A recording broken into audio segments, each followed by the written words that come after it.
Bună dragii mei, astăzi seara am să vă arăt cum să faceți o comandă rapidă pe Snapchat. Ok, deschidem aplicația, alegem o altă culoare, ok, mergem să deschidem aplicația, apoi facem o poză, apăsăm aici, am făcut acea poză, apoi dăm trimite la,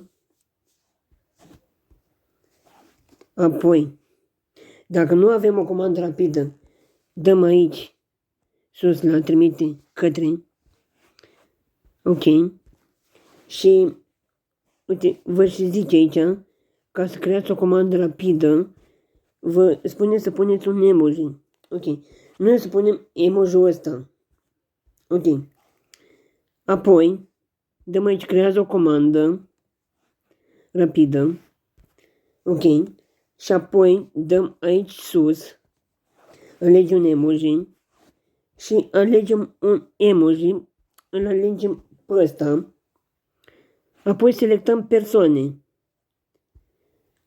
Acestea sunt persoanele care nu sunt selectate. Ok. Iar acum le selectăm. Ok. Eu am selectat câteva persoane. Dăm apoi aici. Apăsăm pe chestia asta. Creează o comandă pe asta albastră. Ok. Și acum putem vedea că s-a creat comanda rapidă.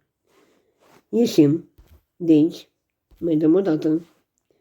Și mai dăm, dacă mai vrem o comandă rapidă, tot așa, dăm la trimite la, după ce am făcut foto, așa, dăm aici comenzi rapide și dăm aici creare comandă, ok, și alegem un alt emoji diferit decât acela și o să punem emoji-ul ăsta. Selectăm persoanele, ok, și dăm tot aici, tot pe asta, creare comandă. Și putem vedea că am făcut deja două comenzi rapide. Apoi, dacă vreți să ștergeți una din comenzi rapide, apăsați pe ele, pe una din ele, ok, și apoi apăsăm pe aceasta, ok, pe aceste 3 puncte și apoi dăm ștergere comandă, ok, și apoi dăm pe șterge.